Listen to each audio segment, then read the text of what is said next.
Nightmare, an exciting and concept movie, and opposite of the name, it does not have any monsters or devils.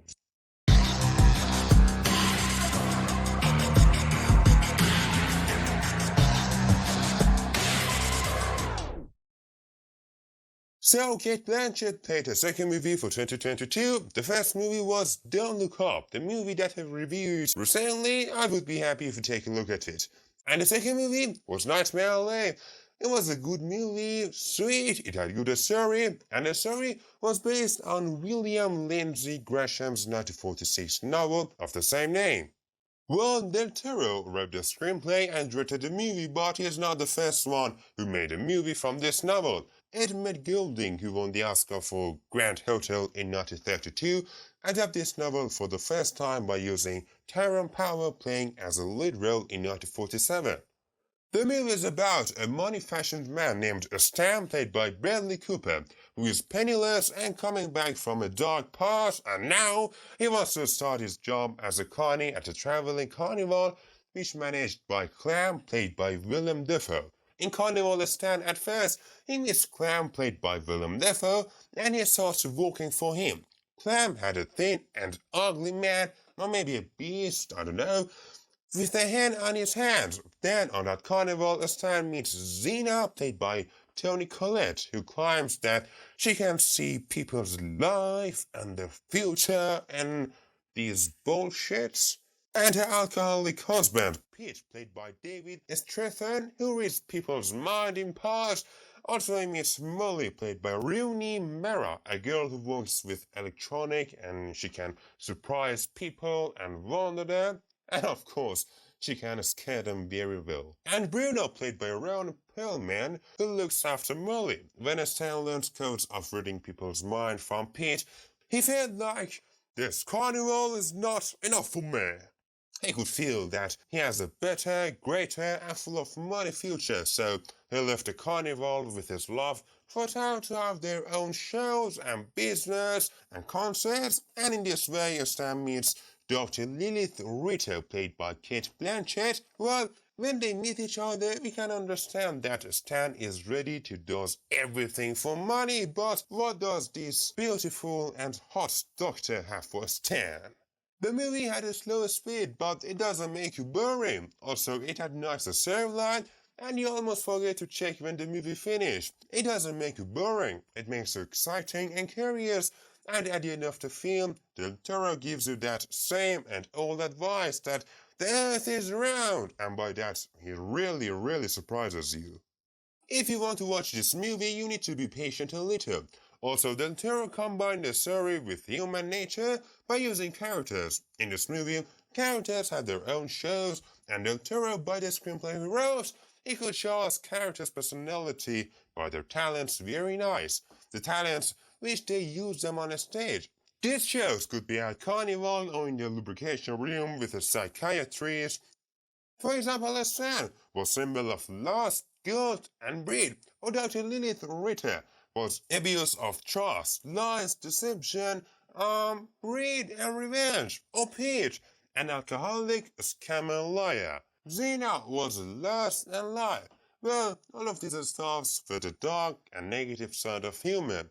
Also, it showed us that good and positive side of a human.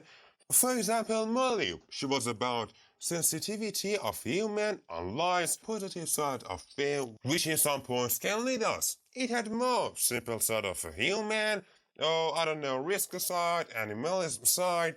Having money means to be the god, superstitions, murder, and etc. To make a longer story short, the movie was full of elements of humans' behaviors, good and bad. Although the movie did not have a monster or like Conjuring movies devil, but Del Toro made the area of the movie dark and a sort of terrible, and as a cinematographer was lost in, he could picture the movie more terrible. Del Toro, well, it seems like that whenever someone wins an Oscar, the next film is let down. But Del Toro, no, his Nightmare Alley was not disappointing. At first look, you may think that this movie is so boring, and no, it's not boring. All you have to do is sit and wait for big things, which they will be happening very soon. The movie was very clearly told us the one who acts through another acts through himself. The good thing that Del Toro was successful on that was about exaggerations. It's right in some little points Del Toro exaggerated, but it's normal even in best movies of the world we have exaggerating. But the thing it is important was about the size, number and place of exaggerations. They were not too much, and in sensitive sequences of the movie, Del Toro could control that exaggeration does not happen for those sequences. Also, Del Toro invited very good stars. Bradley Cooper had one of his best performances because he could be successful to show us well the gradual range of Stan's personality, changed from an ordinary carnival walker to a skilled subjectivist. In Nightmare Alley also we had Cate Blanchett as supporting actress as a smart doctor, and she was a very good choice for this character. Rooney Mara as Molly and Toni Collette as Rena, they could have a better performance. Willem Dafoe is certainly born to play as a slimy character as Clem.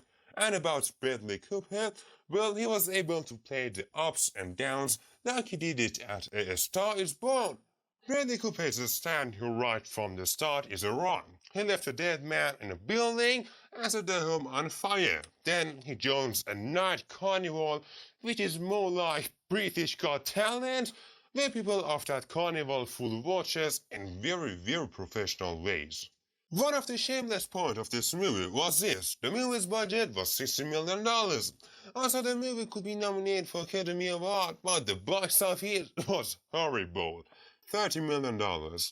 Another point was about the time. 140 minutes for Nightmare Alley was a bit long, but unlike the long time it had, characters they could not have deep relation with each other so much. But there are more things to enjoy like production design or visual effects. Nightmare Alley was really an overlooked movie of 2021 and 2022. And if you are the fan of writer of Triple of Hobbit or director of The Hellboy and The Shape of Water, I mean if you're a fan of Del Toro, you have to not lose this movie. However, when you watch it, you cannot compare it with Shape of Water because Nightmare Alley was less fantastic than Shape of Water, but really the area was in the true sense of a thriller. Alright guys, it was the first review of today. Don't miss the second review. You can see it from this link. Yeah, I mean this, come on, click on it. So much I like to see my reviews, don't forget to comment which movie you'd like me to have a review for you. And if you didn't like this video till now, do it custom with second energy booster and put the masks on to the next clip.